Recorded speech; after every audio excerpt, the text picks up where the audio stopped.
dessas muitas heresias, então se convoca o Concílio de Calcedônia em 451, onde realmente se consolida e se confirma uma definição do entendimento da pessoa de Cristo, pondo fim, então, a todas essas discussões e normatizando, sistematizando e batendo o martelo, dando selo da crença da igreja daqueles dias. Eles se debruçaram sobre o credo nicênico e eles então interpretaram o credo nicênico e ampliaram as suas definições à luz da Bíblia. Eu quero ler com vocês a definição ou a fórmula de Calcedônia.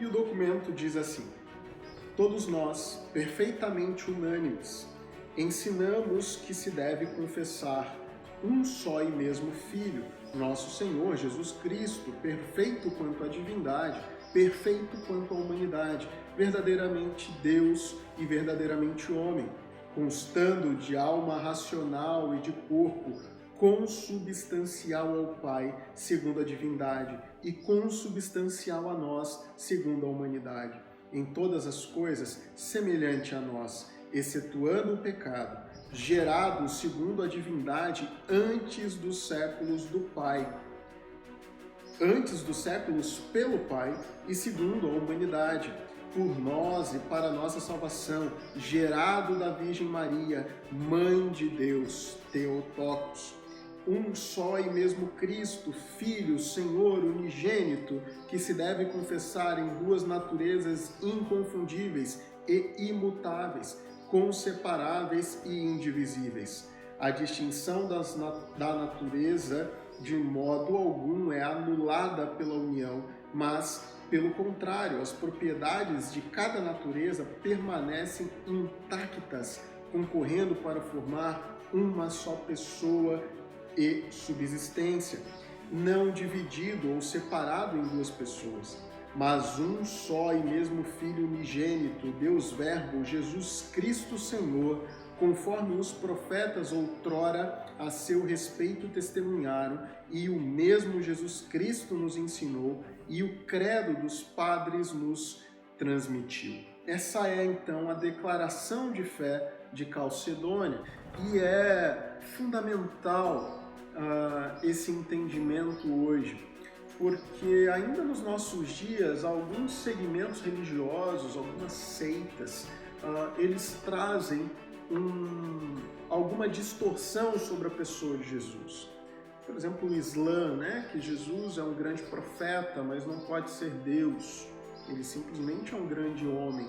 O próprio budismo, né, que entende que Jesus é um ser iluminado. O próprio espiritismo entende também que Jesus é um ser iluminado, um ser evoluído.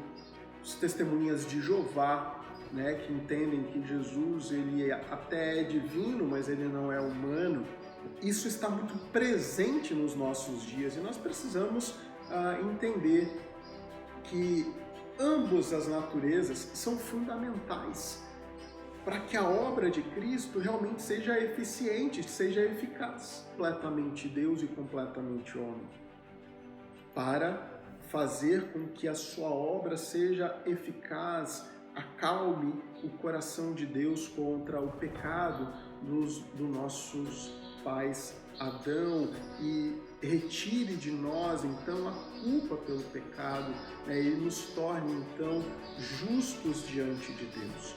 Isso é fundamental para a nossa fé. Uma frase do Wayne Grudem, Dr. Wayne Grudem, que eu gosto muito, diz assim: trata-se de longe do milagre mais maravilhoso de toda a Bíblia, muito mais maravilhoso que a ressurreição e até que a criação do universo. O fato de o Filho de Deus, infinito, onipresente e eterno, tornar-se homem e unir-se para sempre a uma natureza humana, de modo que o Deus infinito se tornasse uma só pessoa com o homem infinito, permanecerá pela eternidade como o mais profundo milagre e o mais profundo mistério em todo o universo. Esse milagre que Deus faz de unir o divino ao humano, para que nós pudéssemos estar na sua santa presença, para que o propósito de restaurar todas as coisas em Jesus Cristo fossem cumpridas e que nós então pudéssemos, ao final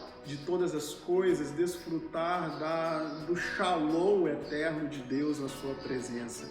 Isso é algo sensacional. E isso tudo acontece para que lá no final nós então pudéssemos viver um aspecto do reino que me encanta, é algo encantador.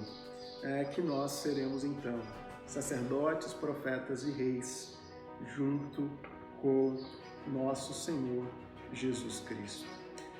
Isso só pode acontecer porque Jesus foi 100% homem e 100% Deus.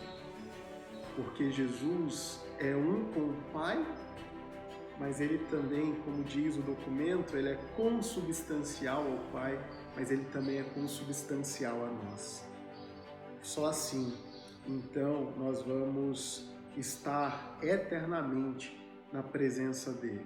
Que essa doutrina te encante, que essa doutrina te maravilhe, você fique extasiado com essa doutrina e que você possa desfrutar dessas verdades tão preciosas que estão contidas na doutrina de Jesus Cristo, na Cristologia.